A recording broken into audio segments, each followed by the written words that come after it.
Hello, everyone.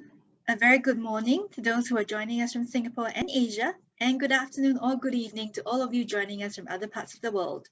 Thank you for being here with us for today's online event on ASEAN Deep Tech Economy for a resilient and sustainable future, presented by SGInnovate, partnered with Temasek, and in support of Deep Tech for Good. My name is Jin from SGInnovate, and as a Singapore government-backed investor, we have been building up and driving deep tech innovations in AI, healthcare, quantum tech, and autonomous technologies across various industries. At SGInnovate, much of our work is to connect Singapore with the global deep tech ecosystem to learn how we can better harness technology. Today, we have our panel of experts who have been contributing to the Southeast Asian innovation community as they discuss how frontier technologies such as AI and data analytics could help the region grow sustainably, advance the Southeast Asian economy, and be more resilient. Throughout the session, we encourage you to engage with our speakers by submitting your questions in the Q&A box located on the lower panel of your screen.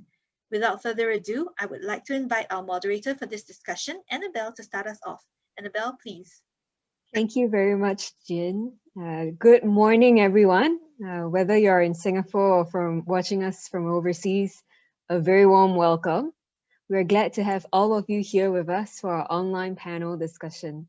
So we'll begin with a quick round of introductions. Panelists, please share what you do briefly. Steph, would you like to kick us off?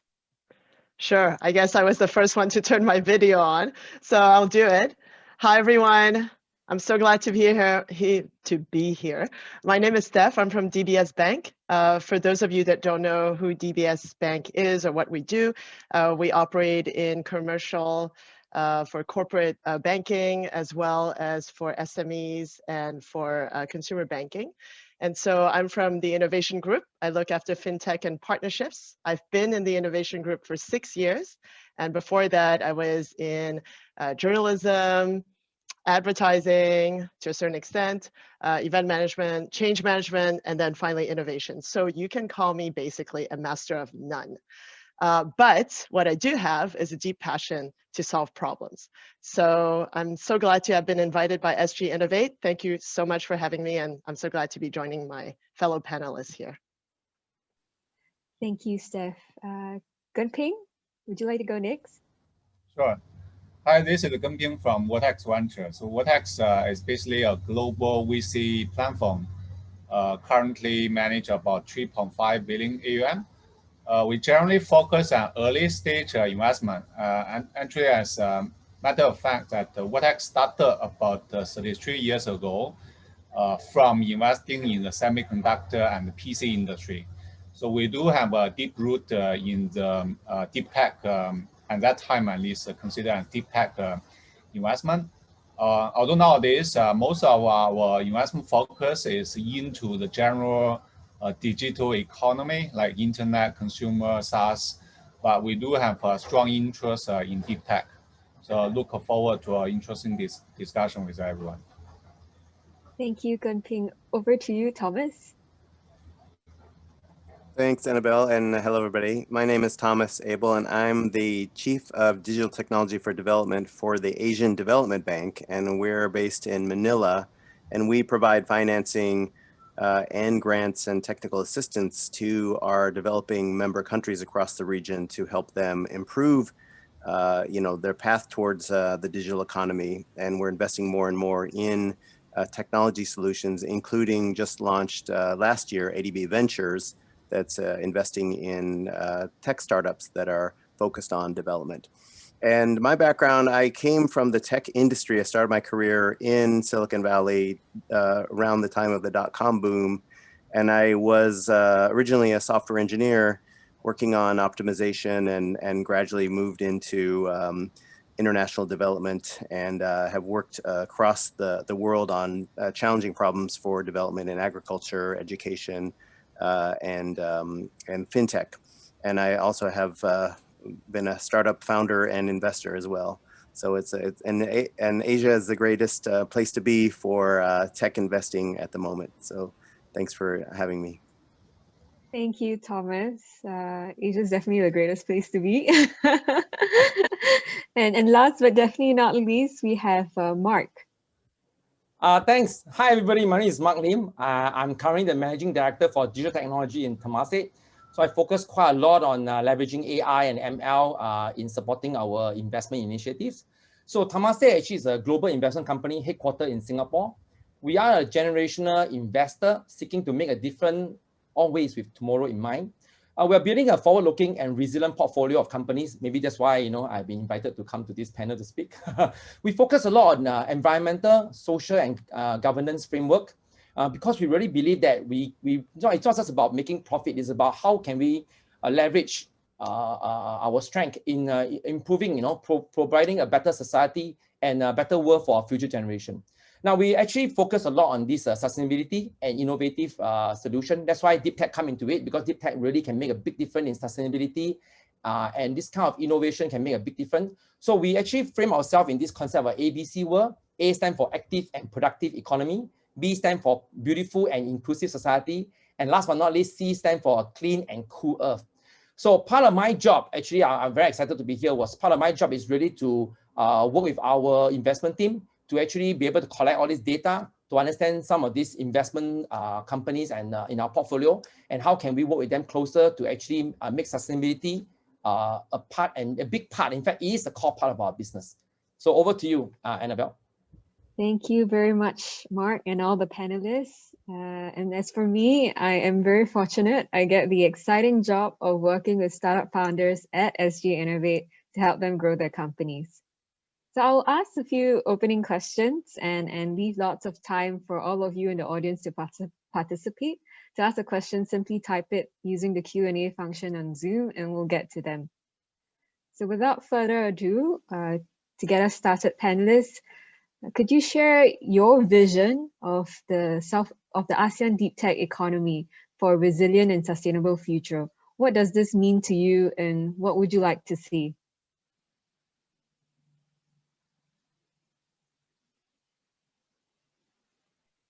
I guess I can start. It's a very broad question, and I would say that my inspiration in the region comes from a personal experience. I worked in the mobile phone industry, and I know I was working with Motorola and Qualcomm in the days of when CDMA was created. And CDMA was a deep tech technology, like really very hardcore technology. And very few people now realize, but actually a lot of that technology was created in Korea. The Koreans had invested in deep tech going all the way back to the 70s, and they actually were very instrumental in helping to invent that technology, and it helped to launch the giant of Samsung as the world's leading mobile phone manufacturer and semiconductor manufacturer. And I think that's the vision I like to use. If you invest in it early, you'll create these economies of the future that you can't even imagine today. Thank you, Thomas. I tend to echo Thomas' view. I think deep tech in the past tends to be very behind the scene. I was sharing with the panelists before this, right? Why is it that more people talk about deep tech today? It's because it is a lot of the deep tech companies, instead of just purely doing the R&D at the back and then licensing it out, and then let the rest of the company commercialize it and become product and services. Most of these deep tech today are trying to go to the market directly themselves, which is very exciting, because then you can see that the word deep tech has become, the phrase deep tech has become more household as a discussion versus in the past when people don't even know. You were enjoying all your mobile connectivity and your internet, and do you even know that behind there was a group of people who have worked so hard to design all this new technology that is powering these products and services. So I think this is a very big difference. So a lot of time people will become a bit naysayer. Oh, why are you investing in this? It's so far away from commercialization. You should go for something that is a lot more near to go to market, right? They call it. So I think that is a big difference. So I think that is very important for us to continue to be able to understand that deep tech is not something that doesn't impact us. It actually impacts us every day in our life. It's just that we don't see it. And so a lot of people don't understand it. Yeah. And in this new world of focusing on a bit, the generation is being more socially conscious and more conscious about the environment and being sustainable. I think more and more deep tech is coming to the forefront with this mindset And that is making a huge difference because we really think that climate change is a big issue today, and deep tech can really make a difference. You have the right people with the right motivation, and they can really make a big difference here. Yeah, and oh, sorry, Ginping, did you want to say something? Oh, it's okay. You can go ahead. You opened your mouth a little bit, so I was like, okay, why don't I let you go ahead first? Yeah, I guess we were talking about the definition of deep tech, and I guess I was one perspective is like deep tech probably need like PhD type of degree to understand, but in reality probably not so long. But that's just one way to define it. So for me, a kind of resilient and sustainable future actually, from a VC perspective, means a vibrant ecosystem. The reality nowadays is most of the founders, entrepreneurs, most of the investors are going for the so-called low-hanging fruit, right? To bring internet to the economy, just digitize Southeast Asia, monetize with e-commerce, monetize with fintech lending payment, and those are really low-hanging fruit. And there's tech component, but there's no deep tech component. There's less deep tech component, maybe like those which is operating under the hood. And for us, for example, at Dtec, when we review some deep tech opportunities, like when we look at quantum computing or some of the tough AI stuff, then the challenge actually, I personally feel that a weak ecosystem make it even for like investors who are interested in the direction, make it difficult to invest, because the reality is like for early stage investor, after we invest, the founders find it difficult to get their solutions adopted, find difficult to hire talent, and investors find it difficult to get follow-on investment. And we invested some early stage portfolio in this region, and when we approach many other investors, and most of them say, no, I don't understand that stuff. We don't cover that direction. So for me, probably the more important thing is how to build a vibrant ecosystem that with many founders, with many talent, with many interested investors who are really committed to grow this sector. So yeah, that's my take. Yeah, and I'd like to build on what Ginping was saying about the ecosystem. In the blurb for this event, we were talking about the RCEP. I like to call them RCEP, but RCEP, and that's essentially composed of the ASEAN +6. And so with all these countries together, it's time to build a stronger community built around deep tech. And this can be shaped in terms of education. So I understand that there's the SeedNet program, that initiative that has exchanges. So on an educational perspective, to build the future deep tech leaders, then on a mindset perspective, to focus on deep tech for good versus deep tech for evil, or deep tech for life versus deep tech for greed. So there are a lot of these perspectives and a lot of these different pillars that we can look at with the ASEAN +6 formation. Perhaps just before we talk about this a little bit more, there was a question in the audience that was asking about what is the definition of deep tech, and Ginping touched upon this, but perhaps I can just to align a little bit, and you guys feel free to jump in and say, Steph, that's all hogwash. But biotechnology is deep tech. Artificial intelligence is deep tech. We have photonics and electronics. We have drones and robotics. We have advanced materials. We have blockchain and quantum computing. So those are some of the key areas of deep tech. And then what are the characteristics of deep tech? So number one, there's heavy R&D. Takes quite a while to develop. So this is what Mark was saying, that, and Thomas as well, they were saying before it was really under the hood, and then you only get to see it as an end user when it's actually commercialized. And now apparently there's an accelerated path. So that's great to hear, right? But typically there's still a long runway between the lab, from the lab to commercialization. And a lot of times it's because number three, there is a bit of a, not always a disconnect, but there needs a bit of time to figure out what are the use cases for those technologies. So, and then in turn, this makes it a little bit sometimes difficult and makes the investors a little bit unsure as to what am I going to see out of this, you know, from a consumer or end user standpoint. And then what I really liked about what Annabelle was saying before we went live is IP. You know, so we come back to the RCEP countries. IP is a huge asset for any Asian country in order to commercialize not only within Asia, but also to get investment and also to commercialize overseas on a global scale. So I think ultimately, how deep tech works is, or how it can really flourish, is when we focus on the value to society and the environment over market risk. And that would be, I think, where deep tech would play a major role. Thank you, Stephanie, for summarizing the deep tech definition so nicely for us. And also thank you so much, Matthew Yo, for asking what is your definition of deep tech, the question. So I will move on to the next question as well. I think as we touch upon, as we hear about all the visions that all of you have for ASEAN, for the deep tech economy, and as we also talk about sustainability and resilience, I think the COVID-19 pandemic is a fine example of how we have to build an economy which can withstand shocks and stresses. So with that, how has the pandemic uprooted or accelerated progress for the resilient and sustainable ASEAN deep tech economy?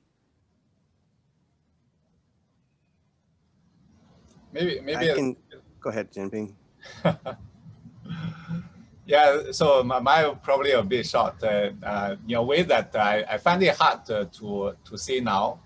It's probably a bit too early to comment. I saw both probably negative and positive points. In the short term, actually, I find it a bit negative in a way that we have deep tech portfolio that, and I mentioned that it's quite difficult for them to raise financing, follow-on financing from local ecosystem. So actually, a lot of them are more trying to raise financing from foreign investors. For foreign investors, they want to see, all right, they were planning trip to Asia last year to meet all the companies, but then because COVID, then the plan stopped and they usually don't do remote investment. So that kind of delayed many things. So because I only have a few portfolio in this category, and all of them seems getting delayed. So I'm not sure about the general ecosystem. My sense is probably it's the impact here is a bit real. It's a bit negative and it's real. But on the long term, I do see that with what's going on between China and US and also pandemic, a lot of the big companies are going to redirect resources to this region. Also, the local government actually realize the challenges of purely focusing on the low-hanging fruit, and they are going to probably redirect a lot of resources to on the deep tech direction. So those probably are the positive side. So I would say that in short, I don't know, but there's negative and positive. Great. I can go next. Basically, I would say, yeah, obviously there's been positive and negative. And on the positive side, we have seen a dramatic shift of consumer behavior towards digital, you know, as everybody is working online and having their kids study online and doing their entertainment and, you know, connecting online. And this has pulled ahead demand and consumer behavior that will also pull ahead the deep tech technologies that are waiting in the wings to support these new technologies that need a certain amount of volume to make them actually feasible. And then I think the other thing that's very important is that people now understand the criticality of connectivity. And in our region, we still only have about 50% of the population with internet access. And, you know, this needs massive investment. And, you know, this will also pull forward the deep tech economy because you need people online in order to build solutions, that are going to, affect the majority of the people. So these things, I think, will eventually turn into big positives that we'll see these deep tech technologies coming into the market much faster than we would have without the pandemic. Yeah. For my case, I think I look at it was in every crisis there's always opportunities. But at the same time, you can see that many companies that is in the more traditional business model is badly affected during the COVID pandemic. It's an opportunity for them to rethink. Of course, some of them, didn't have the runway to redesign their business model, and they suffer. And you can see that is a great impact to the economy. But at the same time, you can see that quite a number of companies that is in a more digital approach and into deep tech. And I think they are actually coming up to show that this is actually very important to become more resilient. So I think the adoption of digital technology is definitely it's a huge difference. You can see from the report that we came out together with the Google on the study of the digital economy. You can see the number of people have gone online is unprecedented during the pandemic. And like what you say, right, when they go online, the demand for all this deep tech will start to come into the surface, because as more and more people start to use that system, that platform, the use cases start to surface. You realize that a lot of the deep tech that was properly done many years ago, nobody cares about it because nobody understands how to use it. They are suffering, and then out of the blue, suddenly there's a use case for it because of the people going online. And that kind of discovery is you can say it's serendipity, but you can also say that it is quite, maybe it's they were ahead of their curve when they first came out with that deep tech, and that the pandemic created that big, huge demand, and this become now very critical. So again, it becomes like whether are you convicted in your technology, your invention, and you break it down and you continue to develop it, or you give up, right? So those who didn't give up, and suddenly they have been called for to the forefront, and it become a very important development.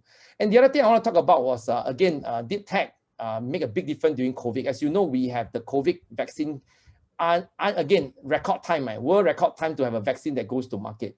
We read quite a number of our companies that we have invested in that was in this play, and their feedback was very interesting. You have a totally changed, because of the digital technology. They're able to collaborate as a community. The borders of country is no longer that important. The scientists are all collaborating using digital technology and sharing data so that they can accelerate this approach. And even the process of getting the vaccine approved have become very agile. It used to be pretty waterfall, right? You need to do many years of clinical trial before you can even submit one report. And they have totally changed it. They say, look, let's be more agile, man. As you're testing out, doing the pilot, doing the trials, you can start submitting a report for review. It's unbelievable that we can have a vaccine out in less than about a year. And I think this is something that is very interesting. And last but not least, I think people forgot that to crunch all this data, actually a lot of data that they are managing, they actually use quite a lot of cloud computing and a lot of AI and machine learning. So again, deep tech come into play at the back that people don't know. You get your vaccine, but you didn't know that so many things happening behind that is related to deep tech. Is from biotech to cloud computing to AI. And so I want to say that people don't understand deep tech because I think a lot of time is behind the scene. They just enjoy the benefits as a product and services at the front.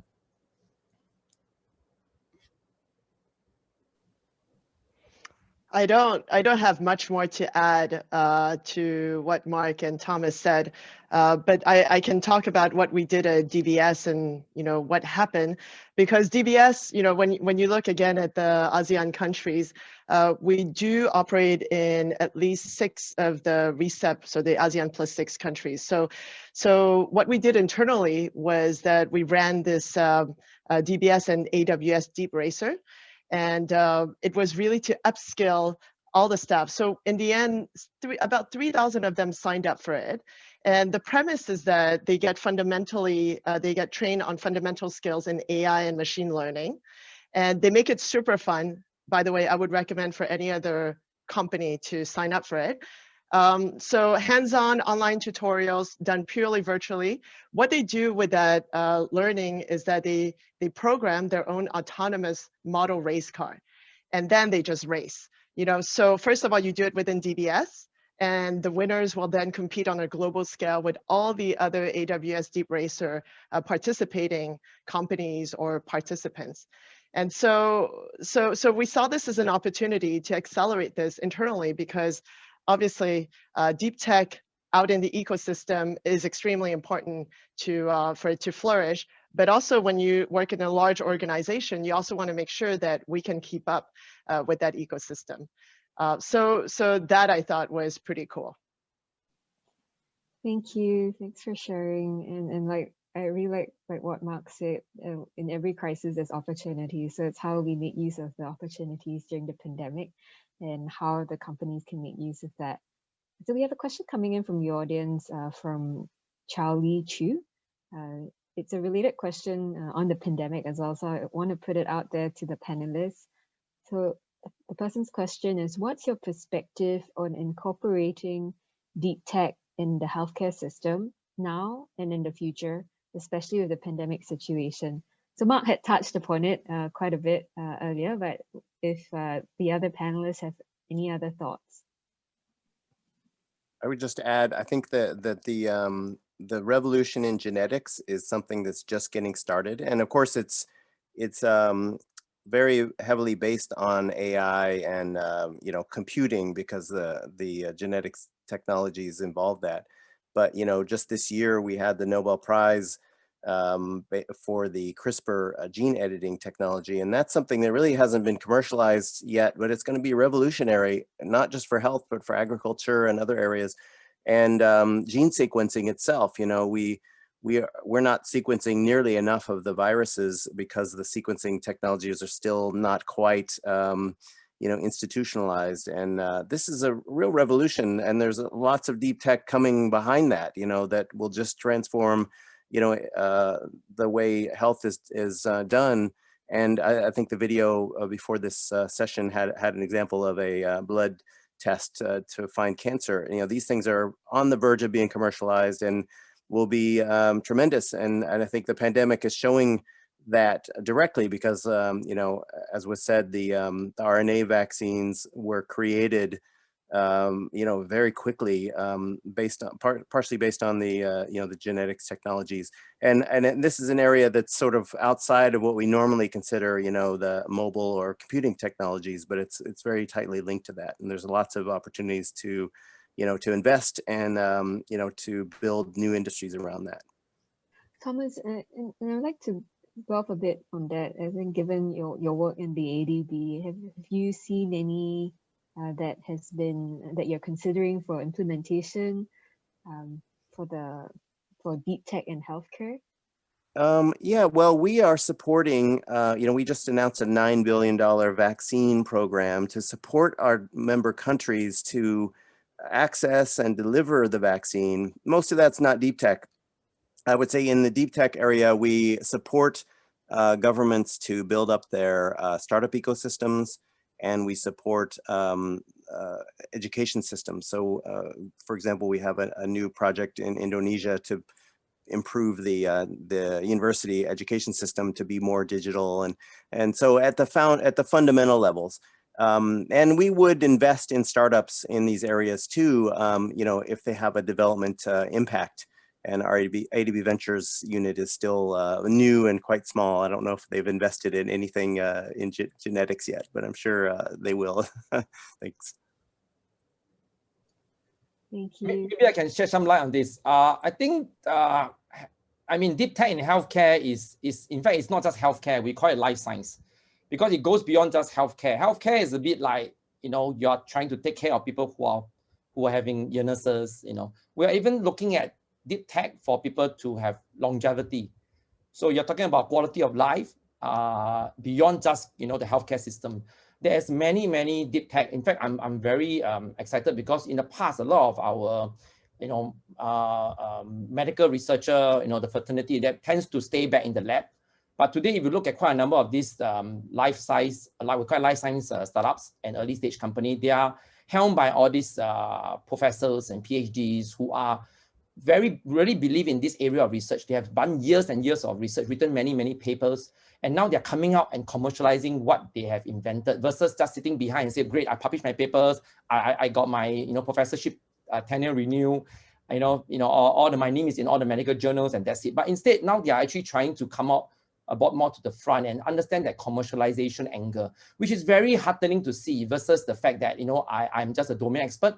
I don't want to deal with the commercial angles of the technology. I think this is something that is very exciting, and it's going to really be the future. And again, not just healthcare, but life science in general. And Temasek has been looking into this area quite intensely. In fact, we do have a strong team in life science internally, and we've been working with quite a number of startups and early stages companies in this area. Thank you for sharing, Mark and Thomas. So now we shift the spotlight onto startups. I think Stephanie and Ken Ping, both of you have worked closely with startups, from co-creating solutions to investing in managing their growth.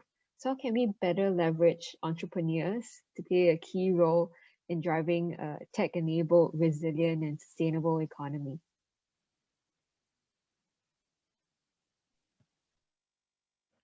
Ken Ping, you nodded, so I go ahead first. Is that it? Okay, cool.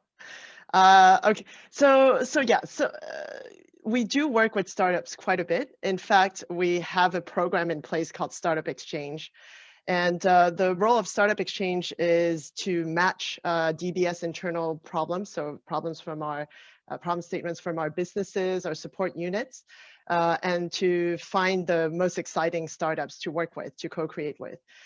So this is actually the evolution of having run pre-accelerators in the past, where we saw that in order to get a bit more traction for the startup and for ourselves, it made a bit more sense to go for a direct matching engagement. So the goal is to, at the very least, run POCs. I understand that in deep tech, and having spoken to quite a few deep tech startups, there's always the question of, okay, POCs are great, but what about deployment? Like, I want to know what's my horizon. So that's a very important discussion to be had up front. Whereas with other, I don't know if that's the real term, but shallow tech startups, usually they're quite happy to do a POC and then let's discuss what happens afterwards. So POC, and then the ultimate goal is to launch with those startups. So when it comes to deep tech, we've seen quite a lot of solutions, the majority of them being in AI, mostly machine learning, NLP, NLU, and computer visioning. So those are the key areas, and perhaps because we're in financial services, maybe not as many, but also we're considering is blockchain and quantum computing. So those are the key areas that the program is focusing on. But first and foremost, we look at the problem statement first. We want to make sure that we understand the use case. We're quite tech agnostic, which is why, the topic of deep tech had to make me think, ooh, okay, out of all the projects that we've seen, which ones were actually more deep tech related? So we're tech agnostic, but the most important part is we want to make sure that we find the right fit and the right solution for the problem that's at stake. So that's the first part. I think I would like to also piggyback on one of the questions from the audience, which I feel is maybe a little bit related, which is, what is the biggest challenge, or what are the biggest challenges entering the Southeast Asian market with so many local startups in the region? Where would a Singapore company stand among the local government and corporates' considerations? So I can't really speak on behalf of the government.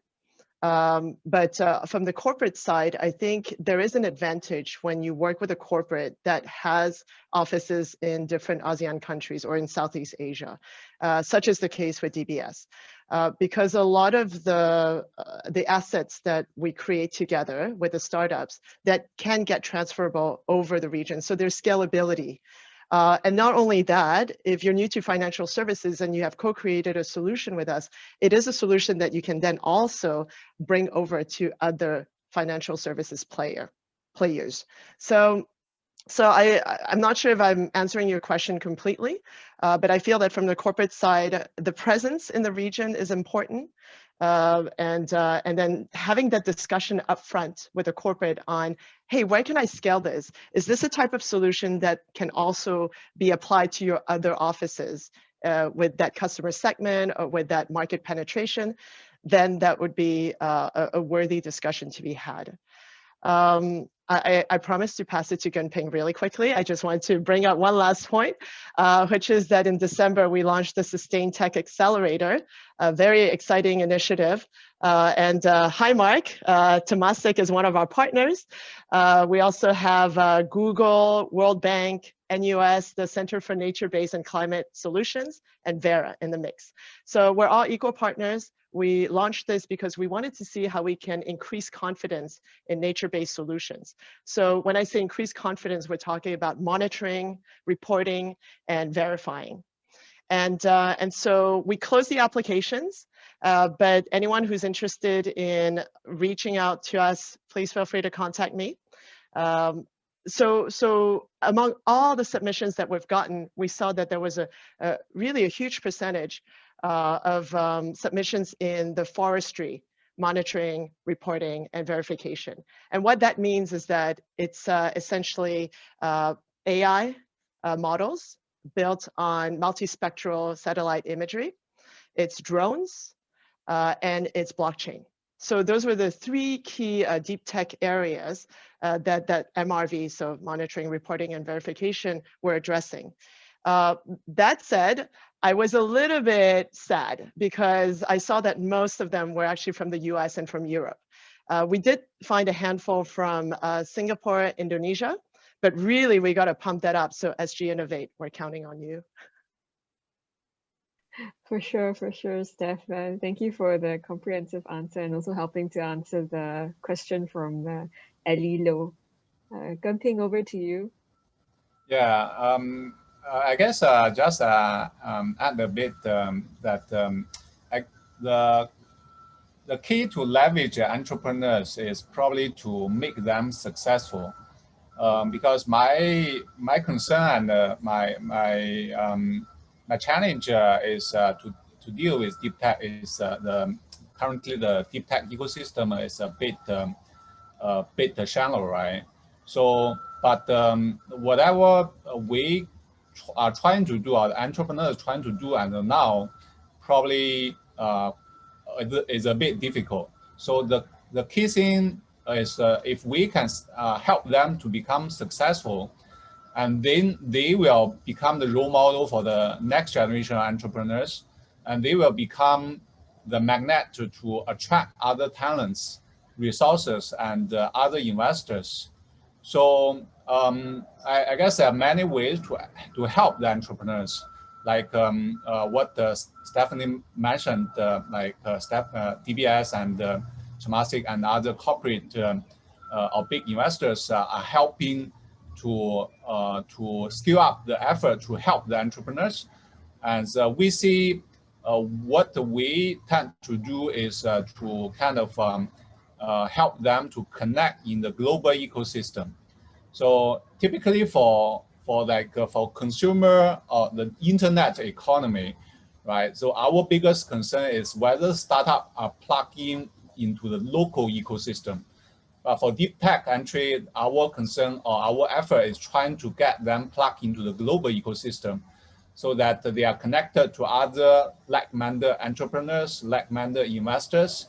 And from there, they probably will build the product for global market and get the right support from global network and get the right financial resources from global investors. And the long-term goal, of course, is they become successful in this global ecosystem, then they will help to build the local ecosystem. And from there, we probably can talk about long-term resilient, sustainable deep tech economy around ASEAN market. And this now is a big challenge, but that's a future we are all trying to build towards. I would like to go slightly deeper and ask also if the panelists feel free to chime in, not just Stephanie and Gunping. What is the significance of startups in this?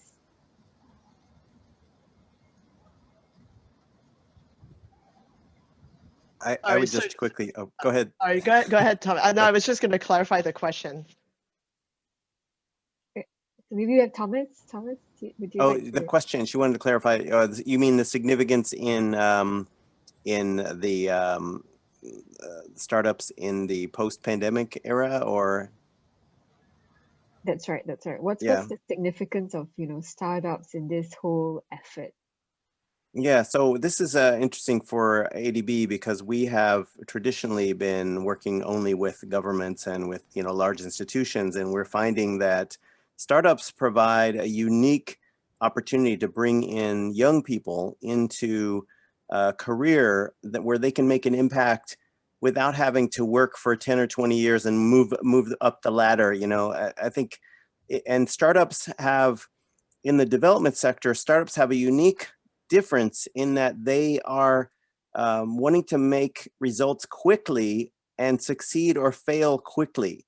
And traditionally in industry and in development, you have these 5-year cycles where things take forever, and startups actually accelerate the evolution and the learning, and especially accelerate the young people out of college into you know, a viable career when they can take the risks. And it's a totally different career model. It's a totally different business model. And I think it's something that people don't appreciate enough. I worked in earlier in my career at Hewlett-Packard, and Hewlett-Packard was kind of a startup model. It was founded as a startup model. Most people don't realize this. It was very decentralized. And the reason that HP became, I would say, you know, kind of went downhill as a company was because startups came along and out innovated, you know. So this model is important for Asia. It's important for development, and ADB, we actually support startup ecosystems as part of our programs as well, because it's important for every country to have their own robust ecosystem. Yeah, yeah. Maybe I can add a few points here. I think number one, I would like to address the question that I think Lily Low was asking, right, about what are the biggest challenge of entering Southeast Asian market. Actually, I mean, look, we the government and, you know, many of these big organizations like Temasek, the DBS. I mean, Stephanie just mentioned about some of these programs that we are putting together. We are here to do our best to help startup, because startup is really important, you know, really important to the local economy, to the community. And like what Gerping said, right, we want to make sure that they help the next generation of entrepreneurs to come along, you know. So I think that's a very important thing. So nobody is doubting that at all. I think what we should think about is how hungry are our startups? I think that's one question I need to ask. I mean, if you look at what Stephanie just mentioned, right, about the sustainability accelerator, so many of them are from Europe and from America. I mean, they fly all the way here to Singapore, man. Some of them come all the way here. I remember I run HyperX hackathon, and so many of them are from overseas, from America, from Europe, from even India, Africa, and they turn up right in Singapore because they believe in the market, they believe in the Southeast Asian market, and they want to make Singapore a base for their startup. Seriously, they took everything they have, every single cent they have, and they flew here, and then they stay in this cheap hotel, which not sure whether they can afford to pay the next few days of the fee, and they are here and they are hacking out things with us over the weekends. And I mean, we are here to help. We want to make sure that, you know, Singapore government is here to help. You need to look at SGInnovate, the amount of effort they put in. And you know, Temasek is here to help. We use our network, we leverage our VC network, we leverage our distribution network to help them to distribute. But at the end of the day, the question goes back to how hungry is the startup, right? Are you prepared to go the extra mile? Do you have the conviction? And you do have, I mean, look, the biggest challenge is your mindset, man. Many of them say, oh, I'm not ready to go to this country. I'm not ready to go to that country. I say, I mean, look, we can help you, but if you are not ready, we cannot force you, right? We can bring a horse to the water, we can't force you to drink. Thank you, Mark, for the very passionate response. So startups in the audience, you've heard our panelists loud and clear. A lot of them are wanting to work with startups, so please apply, approach them, and collaborate together with the corporates and the government institutions. Thank you. So on a related question of challenges, what Ellie also asked, we want to also put it to the panelists. Going forward, what do you think are some of the challenges or impediments which the ASEAN countries would face?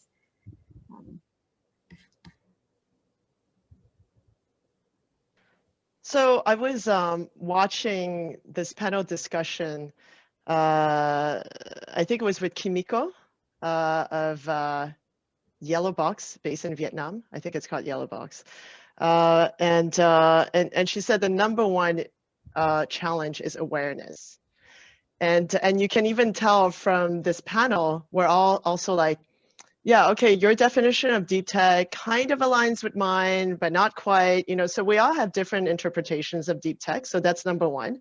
Number one is interpretation, number one, and number two is even being aware of it and understanding how they work and what the applications are. So I think awareness is extremely important, and it needs to be worked on from the corporate adopters' point of view, from the investors' point of view, from the end users' point of view as well, because then the end users can turn into the next generation of deep tech inventors. So that's number one. Then I touched upon this a little bit earlier, that it comes to, okay, those inventors, how do they get resources? How do they get the support that they need in order to delve into that industry? And this one, again, I come from countries that coalition, that alliance needs to be extremely robust in order to have that exchange of knowledge, that sharing of knowledge and that sharing of learnings. So to have cross-border exchanges of talent is extremely important. And then of course to align on the mindset. You know, again, I cannot stress that enough because if there's true value to society and to the environment is when you can reach scalability and you can find financial support. So awareness, education, mindset, and then after that, we're looking at the actual infrastructure. You know, do we have the equipment? Do we have the tools that we need? We have the skills, but do we have the tools? And with deep tech, this is extremely important. And then finally, use cases. You know, so what Mark was saying is that now there's an increase in speed to commercialization, but how can we accelerate that even faster, bridge that gap sooner? And I think that's extremely important as well. So having those discussions of commercialization with a bunch of researchers who are so focused on the actual technology, that needs to be brought in sooner.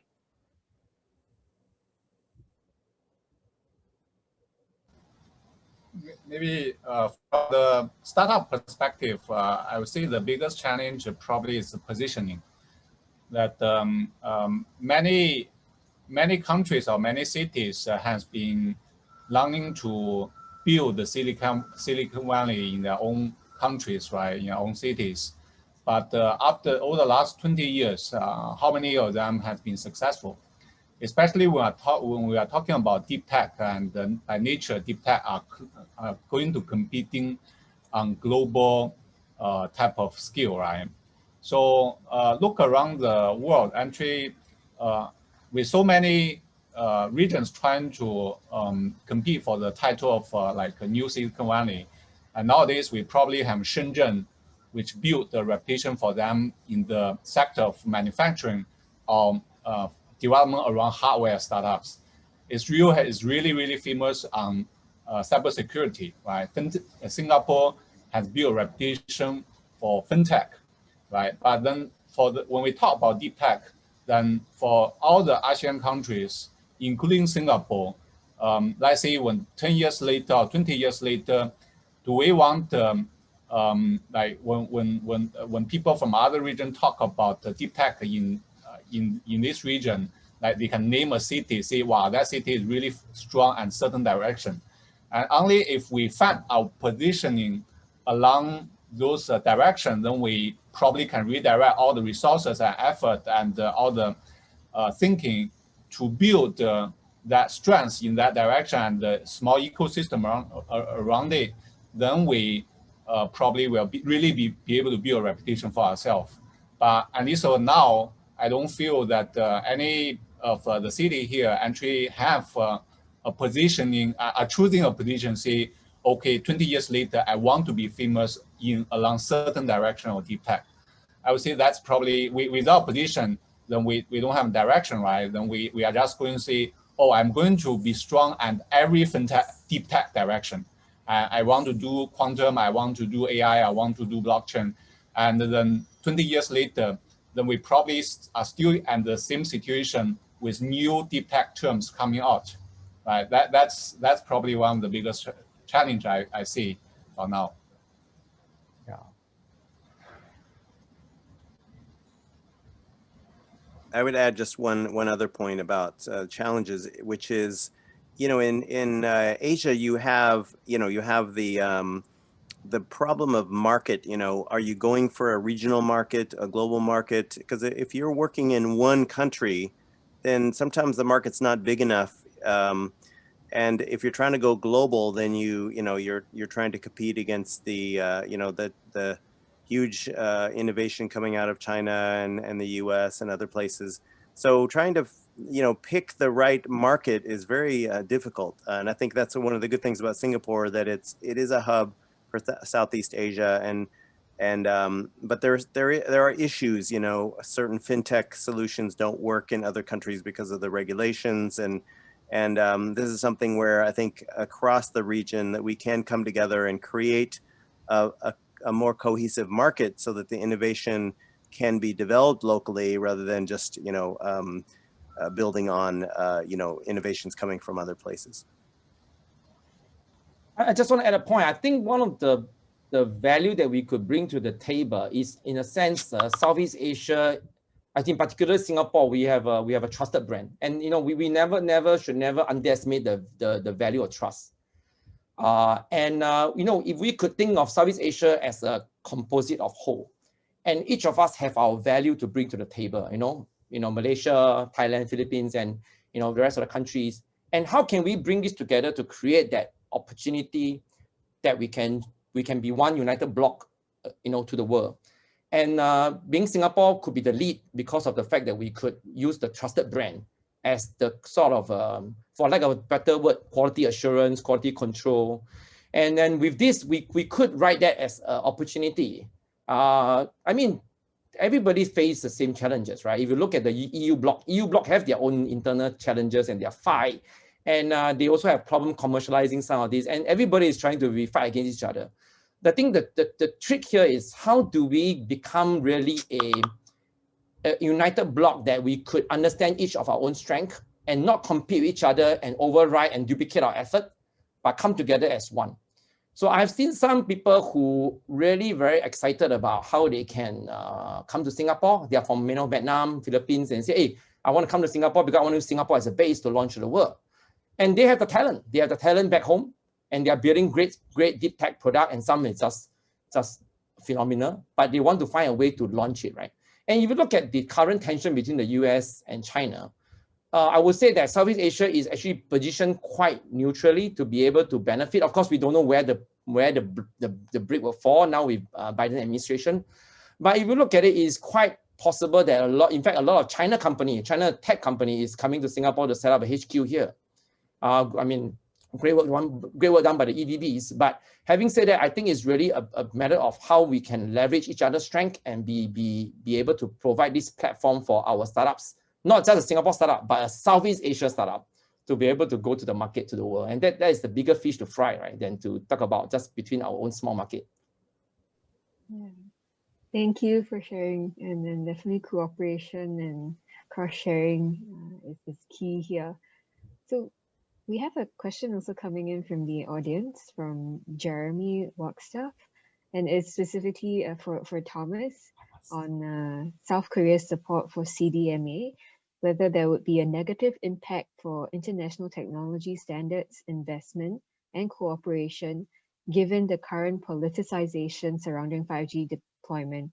Is this an opportunity or threat for Asian countries? Well, it's both, because some countries have already bet on, certain 5G deployments.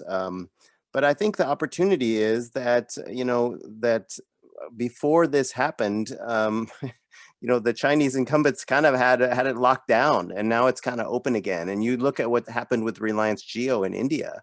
They created a national champion out of nothing.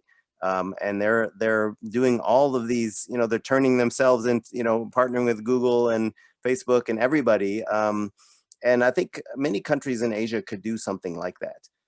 Not at the scale of Reliance, but they have, they're talking about creating an open source 5G set of standards so they can deploy some technology across India without having to pay royalties. And there's a lot of their 4G network, is very low cost, and high capacity. So I think it opens some doors up, but it also really is a big threat because, these, if you can't create a global technology agreement, it definitely limits the types of investments that some companies can do. So I'm not sure where it's going to end up. Let's hope it does open some doors, at least in Southeast Asia.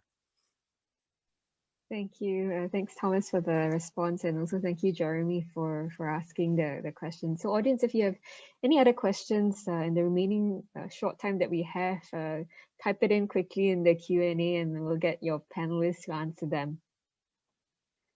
In the meantime, let's move on to also, some solutions and insights, because we've talked about challenges. We also want to talk about how to overcome the challenges, or how to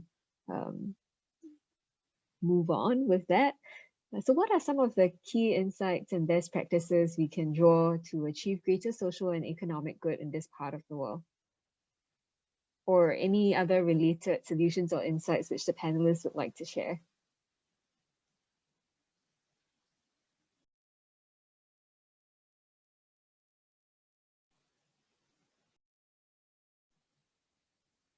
Maybe I can start with this. At Temasek, we believe in this concept called eco-prosperity.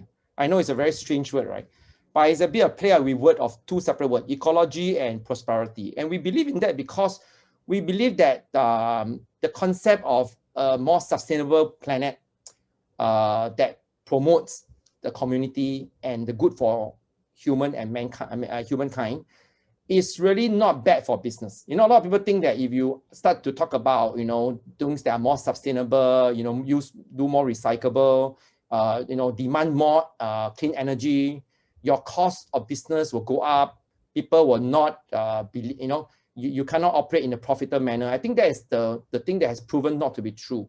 In fact, I feel that if you brand yourself to be a sustainability champion, you talk about the importance of the environment, you talk about the importance of the society and the governance, you are going to brand yourself differently. And this gives you, in a sense, three strong benefits. I think number one will be with talent. Today the young people are very socially conscious and very environmentally active. They believe they want to work for a company that really have a flag flying high and not one that destroy the environment and at their own benefits. So I think this is one way to attract talent. And if you look at a lot of deep tech, they always come up with this. Their vision is usually about doing good for mankind, doing good for the environment. We have invested quite a number of companies like this, including things like Impossible Meat that talk about reducing carbon emission by not having, eating the real cow. And you have people like Turtle Tree that focus on creating milk again without even having a cow in the farm. So we're looking at people creating sustainable food sources without destroying the planet, and yet young people are attracted to join them. A lot of young PhDs in microbiology is rushing to join this company because they believe in the good cause. Number two, you also actually attract customers. More and more consumers are becoming very focused on companies that are focusing on sustainability. They want to buy products that make them feel good, make them feel that they are part of the global citizenship. And last but not least, investors. A lot of investors today, in fact, you look at Larry Flink, he has given up 3 years in a row investor letter that he writes every year to all his investors, all his customers, that BlackRock is going to go big into ESG. In fact, they are forcing a lot of their companies to declare their own carbon footprint and report all these numbers, and there will be a carbon tax on all this. So actually, Temasek is doing the same. We are really working with a lot of portfolio companies to look at being more sustainable. At the same time, we are investing in companies that their core business is sustainability. So I really feel that for Southeast Asia, we have this opportunity to take a leadership now. We are not behind the curve because this is a very new field. There's a lot of opportunity here to look at solar, to look at water treatment, to look at agriculture, to look at life science, to look at edutech. There's so many areas that we could make it more focused in terms of sustainability and put ourselves on the world map, that people will realize that this block is not just one that is cheap labor, you're not just one that is all backwater, but actually we're very advanced and focusing on leveraging the most modern and deep technology in the area of sustainability. Back to you guys. If anyone on the panel would also like to answer the question from Matthew on if there is one big technology that you think corporates and SMEs in the region would need to embrace in this new normal, what would it be? Along with your answers as well.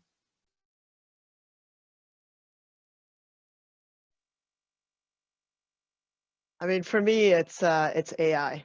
So, and I know it's a very broad term, but I feel like if actually with a lot of the other deep tech areas, AI plays a role. So I feel that AI underpins everything. So if we can just put AI as the big technology, then that would be it. I just wanted to, by the way, sorry, quickly add on to what Mark was saying about the achieving greater social and economic good. When we look at innovation, we always look, you know, I'm really into design thinking, and I'm sure Mark is as well. We look at desirability, viability, and feasibility. So desirability is, are your users going to want it? Does it make sense for DBS? Viability is it going to be scalable? And then feasibility is, can we actually do it? But we'd like to add a fourth circle to the mix, which is responsibility. So the intersect of all these four circles is actually what we focus on. Because without responsibility, there is no innovation, or your innovation is not sustainable. It's not going to do any good for in the long term. So I just wanted to add that thought. Yeah, just want to also add to some my perspective to Matthew's question. So I think generally it's not the one technology. It's for me it's probably like a few technologies, but with different intentions. So for a while, I was a firm believer digitization itself alone actually will help to improve a lot of productivity. But in following the industry for many years, what I realized is that digitization alone for ASEAN country probably won't be attractive enough for many companies. Probably giving the cost and giving the stage of development, the labor cost is still quite low in this region, right? So now increasingly, I believe to get them really motivated to adopt. One is that digitalization will help them to improve the productivity. Then AI will help them to add automation into the ecosystem to further improve, to cut down the cost. And then blockchain and the collaborative technology will help them to create more value in like from multi-dimensional perspective. But note that digitalization, automation by AI, collaboration by blockchain, actually at the different level of technology, with different level of technology difficulties. But if anyone are able to kind of are willing to embrace those three dimensions, they probably will be able to really multiply their existing productivity, their existing effort to embrace technology. Thank you, Gunping. And we are right out of time. Thomas, do you have a concluding or final thought to share with us? Oh, I don't want to take too much time. I just thanks everybody for joining. And I think that we should look to the post-pandemic period and say that, yeah, the green energy, clean tech, and will open the door for all of this deep tech to actually have its full impact. Great, thank you. And so thank you so much, panelists Thomas, Mark, Stephanie, Gunping, for your time, energy, and insights. SGInnovate and Temasek for organizing this session. And last but not least, all of you in the audience for participating and engaging in conversation. So the panel is over, but there is much potential and also much work to be done ahead of us to create a resilient and sustainable future for ASEAN. So over to all of you to help make an impact. Thank you very much and have a pleasant day ahead. Yeah. Thank you, everybody. Thank you, everybody. Thanks. Bye. Thanks to all the attendees. Thank you. And thanks, panelists, and Annabelle and Jin. Yeah, Thanks. we have about 60 over attendees, man. It's not a bad turnout, man. I'm quite surprised. I thought it'll be like 5. Thank you. Thanks. Thanks Thanks, a lot. guys. Well, and thank you to all Bye. our panelists, the great sharing, and we hope to have all of you connected. And the recording of this session will also be uploaded on the SGInnovate's YouTube channel. So do head on there for a review after this, and till our next online event.